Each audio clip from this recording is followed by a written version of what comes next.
Right, in this video we'll be reacting to Manchester United's transfer window. We'll be talking about it, rating each individual player out of 10 and kind of giving you an overall thought on the overall window as well. I think there are a few things that still may happen, that still may change. For example, Bayindir going to Italy, going to Turkey, or as well as Onana going into Saudi clubs as well. But we start off with the incomings.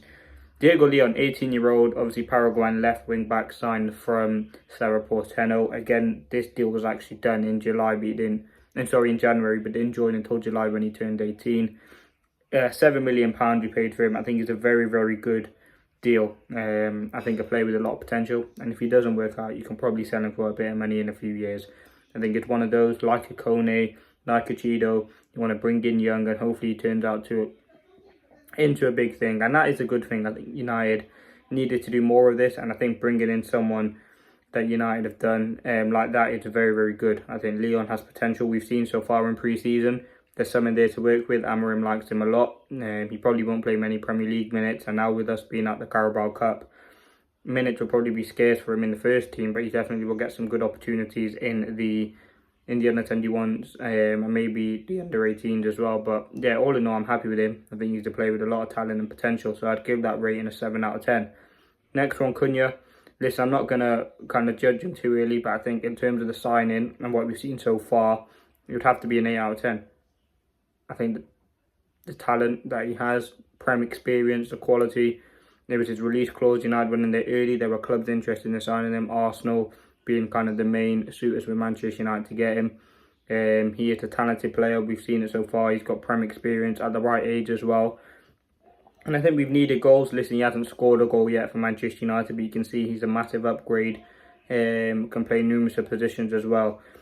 And again, with last year, United only scoring 44 goals. We were in desperate need to bring in some goals. And Cunha, well, from last season, you would say hopefully he adds that and hopefully he brings that in more. But 62 million, I think, is not bad considering players like Man Utd, Alanga, these sort of players went for in like 50 to 60 million in that region. So, and so João Pedro, so it isn't that bad. I think I'm happy with this one. I'm happy with the player that we got. The next one was obviously in Burmo, 65 plus 6 million in add-ons. Again, this wasn't release clause, but I'd rate this one I'll give it a 7 as well. I give Cunha an 8. I'll give him an 8 as well. He's still got a lot to prove. Again, he scored 20 goals and got 7 assists last season in the Premier League. It's down to him to keep this up going into the season with Manchester United. Again, he's already showed glimpses. He scored 2 goals already for United, 1 in the Premier League, which was a good finish against Burnley the other day. As I said, 71 million is a lot of money, but again, he's the same age as Cunha, Premier League experience, again, so that's going to come with a bit more tax. You've got the United tax in there as well.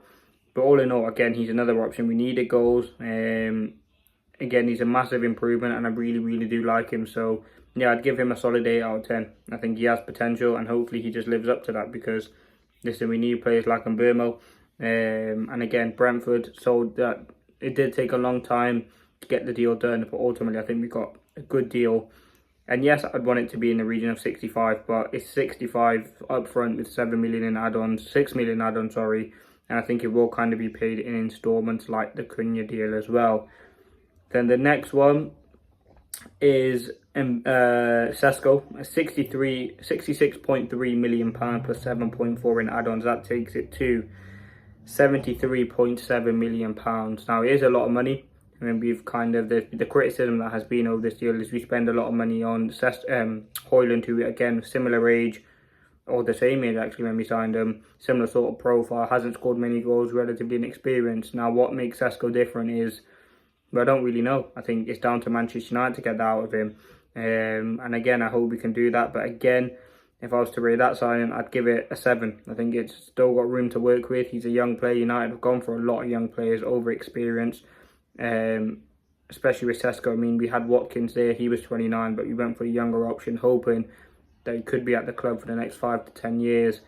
And can work under Ruben Amorim and develop and have a very, very good career at United. So that's what United went for. He is young, he is up and coming, he has got good experience, he can score goals. Hopefully we get to see that a bit more at Manchester United this season.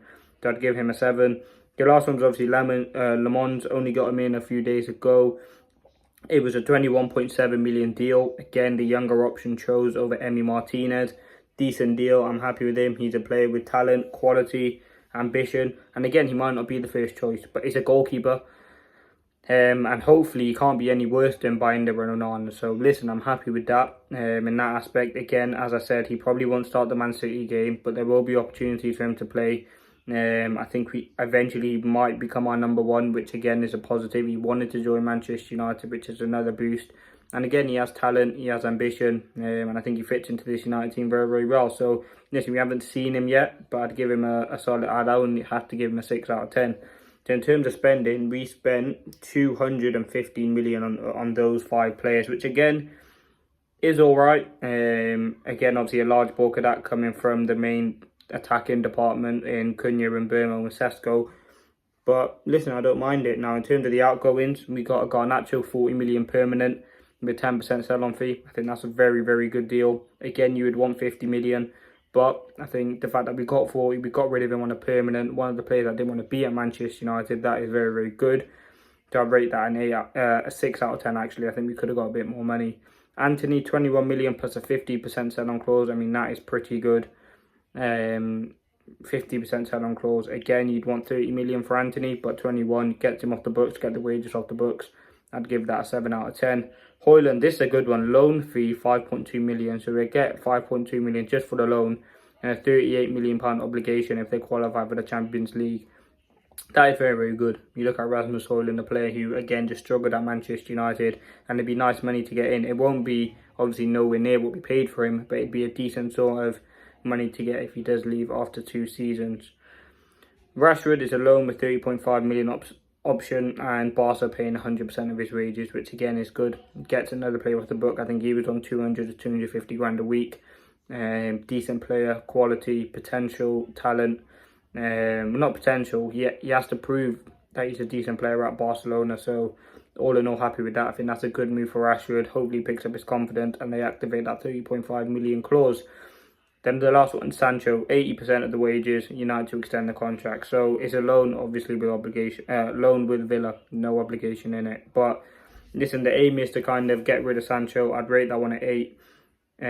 Just he had to go. Rashford, I'd give him an 8 as well. Now listen, there's been a lot of players I've gone on loan. Collier, Amas, Ethan Ennis, Joe Hugo, I believe, Ethan Wheatley. There's been a lot of players gone on loan. I'm not going to count them. This is the main first team.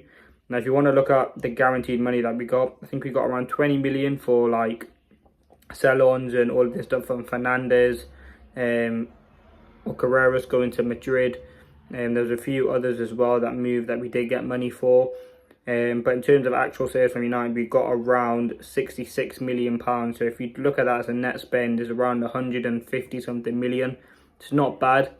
In terms of what I'd give the overall rating for the window, it would be a 7 out of 10. I think we needed to get a midfielder.